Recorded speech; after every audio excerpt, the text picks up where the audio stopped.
When Russia created its shadow fleet of oil tankers to circumvent Western sanctions, it must have felt pretty confident about being able to use them however it wanted. Sure, the West would cry foul, but it's not like the US or any of Ukraine's other partners were going to start firing on these ships. They wouldn't dare. As for Ukraine, there was nothing to worry about there. The country barely even has a navy, so it was hardly likely to be able to target Russia's shady ships in waters far away from Ukrainian territory. Russia's assumptions held up for a while, but Ukraine has now flipped those assumptions on their head. In another huge victory, Ukraine has carried out a strike against a Russian vessel across 2 seas. For the first time ever, a Russian tanker in the Mediterranean has become the victim of Ukraine's ever-expanding long-range capabilities. In an unprecedented strike, the Security Service of Ukraine, or SBU, has expanded Ukraine's naval strategy to hit limits that it's never hit before. On December 19th, Defense Express reported that the SBU's target was the Kendil-2, which is a tanker that is known to be part of Russia's shadow fleet. The tanker was sailing in neutral waters in the Mediterranean Sea when Ukraine hit it so hard that it was disabled to the point of no longer being usable. This wasn't any old strike. Ukraine carried out this attack over 2,000 kilometers, or around 1,242 miles away from its own territory, showcasing just how much the war has evolved since February 2022. Back then, Vladimir Putin thought the war would be contained in the country that he invaded. Now he's dealing with Ukraine carrying out strikes against his assets in international waters. There seems to be no real doubt that the ship that Ukraine struck was part of Russia's sanctions-avoiding fleet. Lloyd's List also reported on the daring SBU strike and provided some interesting details about the Kendil-2 in the process. It says that the ship was built in 2006, and that it was sailing between Malta and Crete at about 11 p.m. when it took a strange turn. Literally, as it turns out, because the ship conducted a U-turn in the Mediterranean waters and began sailing east, seemingly in the direction of Egypt's Port Said. That alone is shady behavior. Perhaps the ship had been released from port based on the lie that it was sailing to a Mediterranean country before it turned when it thought nobody was paying attention. The ship had been on a pretty long journey before the SBU struck, Lloyd's List added. It had left the port of Novorossiysk on November 4th, after which it sailed through the Bosporus Strait, into the Mediterranean Sea, and then through the Suez Canal. Finally, the tanker arrived in India's Yamnagar port, where it unloaded its cargo on December 1st. The Kendil-2 didn't stick around for long. It set sail from India as soon as it had unloaded, and appeared to be sailing in the direction of Gibraltar before it conducted its strange U-turn. Whatever the ship was doing, the West believes that it shouldn't be at sea. The Kendil-2 is sanctioned by the European Union and the UK, both of which accuse it of being part of the Russian shadow fleet. The ship also sails under the flag of Oman, which is another common shadow fleet tactic. Russia tries to hide the origin of its shadow fleet ships by sailing them under flags of nations to which they aren't really associated. The first 9 months of 2025 alone saw Russia use this tactic a shocking 113 times, showcasing how ingrained it's become in the country's illicit cargo shipping processes. So it seems clear that the Kendil-2 was a legitimate target for Ukraine. Still, Ukraine hit the ship in waters over 1,200 miles away, which shouldn't be possible. The obvious question that arises is how. It seems that the most likely answer isn't the seaborne drones that the SBU has been using to great effect throughout the war. Instead, it appears that Ukraine may have struck the Kendil-2 using hexacopter aerial drones that were launched from a fairly short distance away. How that launch took place is up for debate. Ukraine could have sent the drone flying from a neighboring country, though that would have meant traveling a fair distance over Mediterranean waters before the drone reached its target. The alternative is that SBU agents sailed a small vessel to within range of the Shadow Fleet tanker before unleashing the drone. Either way, the result speaks for itself. Another of Russia's Shadow Fleet is down. It also seems that we have proof that the SBU has done precisely what various outlets are claiming that it's done. On December 19th, UKR Inform shared a video on its YouTube channel. It appears to show the moment that the SBU drone, which was operated by the organization's Alpha unit, struck its target. Lasting for 35 seconds, the video appears to be shot from the perspective of a drone as it flies toward its target. We don't know where it was launched or have any idea of how long the drone has been at sea, but we do see the Kendil-2. And we soon find out that the drone shooting the footage isn't the one that Ukraine used to hit the Russian tanker. That drone starts flying above the Kendil-2, providing a perfect bird's-eye view as an explosion erupts on the ship. Presumably, that's one of the hexacopter drones that Lloyd's List mentions. More angles and explosions are shown, suggesting that Ukraine had several drones flying around the ship, some of which are shooting footage practically from on the ship itself. It soon becomes clear that it's not just one drone that did the damage to Russia's tanker. Ukraine hit it repeatedly and hit it hard, leaving no doubt that it would have destroyed the ship's ability to sail by the end of the assault. Of course, there will also be questions about the legality of Ukraine's strike, as well as the morality of it. Chief among those questions is whether the Kendall 2 is a legitimate military target, and if so, was it the right thing to do to hit a tanker that could have been loaded with oil as it sailed through the Mediterranean waters? Sky News provides Ukraine's answer to the first of those questions, though the answer doesn't come from the SBU itself. The organization rarely takes direct credit for the many strikes that it scores against Russia, and that goes double for attacks against Shadow Fleet ships in international waters. Although that alone suggests that the legality of this sort of attack is dicey, a source from within the SBU explained Ukraine's thinking. Russia used this tanker to circumvent sanctions and earn money that went to the war against Ukraine, the unnamed source explained. Therefore, from the point of view of international law and the laws and customs of war, this is an absolutely legitimate target for the SBU. The enemy must understand that Ukraine will not stop and will strike it anywhere in the world, wherever it may be. The logic here seems to be that this was a sanctioned ship sailing in waters where it didn't belong, and one that is playing a part in keeping money rolling into Putin's war chest. If that's not a legitimate military target, the source seems to be suggesting, then what is? As for the morality of hitting an oil tanker while it's at sea, the same source explains that the SBU had that base covered. The Kendall 2 was empty of all its cargo at the time of the attack, meaning there was practically no chance of causing an oil spill that could have led to a natural disaster in the Mediterranean Sea. That seems like a reasonable assumption for Ukraine to make, especially given that the ship had dropped off its cargo in India before Ukraine hit it. The SBU may have also had sources in India who confirmed that the tanker was empty before Ukraine's drones struck, and strike they did, hard enough to cause critical damage to the Shadow Fleet ship. An unnamed security source who spoke to Lloyd's List outlined what this strike really means. If confirmed, the use of a short-range vessel-launched or coastal drone platform mark a significant escalation, not just in capability but in geography, signaling that commercial shipping linked to strategic energy flows may now face risk well beyond declared conflict zones, the source claimed. In other words, there are no more safe zones for Russia's Shadow Fleet. While they may be out of range of Ukraine's strikes in places like India and China, all of those ships have to sail back to Russian ports at some point. And when they do, they will now be doing so under the cloud of a potential Ukrainian strike they can't see coming and against which they have no defenses. After all, these aren't warships. They can't even be accompanied by warships unless Russia wants to both create a slew of problems for itself internationally and essentially admit that its Shadow Fleet vessels are owned by Putin and his Kremlin cronies. Ukraine has Russia over a barrel here, and it will be interesting to see just how far it's willing to go with this relatively new strategy of hitting Shadow Fleet tankers.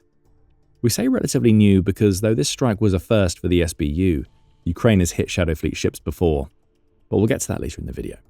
First, you'd be forgiven for assuming that such a dramatic attack against a Russian tanker would have been all that Ukraine has gotten up to outside of its own waters in recent days. The Kendall 2 strike must have taken a ton of planning, so it seems a safe assumption that Ukraine wouldn't focus resources on hitting anything else at sea. That assumption is very wrong. Ukraine had other major targets in mind at around the same time as it was taking out Russia's tanker. On December 20th, the Kyiv Independent reported that Ukraine's Special Operations Forces, or SSO, which is another branch of the Ukrainian military that carries out strikes that go beyond the normal scope of the war, has also been busy. As SBU drones were exploding all over a shadow tanker, SSO drones were carrying out a December 19th attack in the Caspian Sea. There, they struck an oil platform and a Russian patrol ship in attacks to take yet another small bite out of Russia's massive energy infrastructure. Hitting the patrol ship was especially impressive. The outlet says that the ship was designated as a Project 22460 Hunter, which is a Rubin-class ship that the Russian Coast Guard uses for patrol and maritime security, with capability to engage threats depending on fit. The ship didn't do its job on December 19th. Another piece of Russia's revenue-generating energy infrastructure paid the price. This time, the SSO was more than happy to take credit for the operation, as it took to Facebook to explain what it had done. After explaining the destruction of the Russian patrol boat, the SSO said, "Also, drones of the Special Operations Forces hit the drilling platform at the Filanovsky oil and gas farm in the Caspian Sea. The facility belongs to the company Lukoil. The platform provides oil and gas extraction, the exports of which fill the budget of Russia and finance the war." For context, Lukoil is one of the world's largest energy companies, as well as being the second largest in Russia.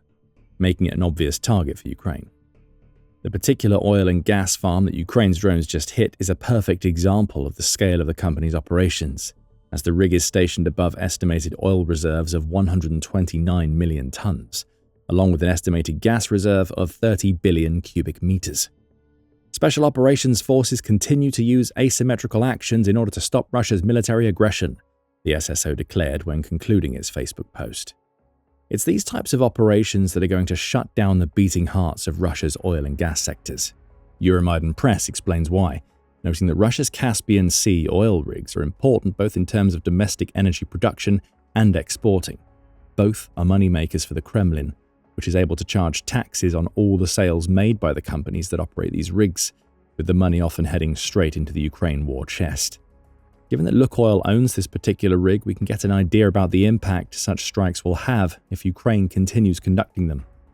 In 2024, Lukoil posted a net profit of about $10.1 billion, along with revenue of $102.1 billion. The former was 26 lower than the profits the company generated in 2023, though the latter was higher than the $93.9 billion in revenue posted the year before. Why did Lukoil have lower profits despite higher revenue? Well, the Moscow Times explains that part of the reason came down to a tax reassessment, meaning Russia pulled more out of the Lukoil revenue pot than it had previously. These types of oil rigs are major money makers for the Kremlin, and they're key to everything that Russia's energy sector does. Without the crude being harvested by these rigs, Russia loses a resource that it can sell, as well as one that it can refine into gasoline, diesel, and any number of other products that are vital to the country's people and military. What we see in the Caspian Sea and Shadow Fleet strikes is Ukraine capping off a year in which it has struck constantly against Russian oil and gas with a bang. And this isn't even the first time that Ukraine has hit Russia in the Caspian Sea.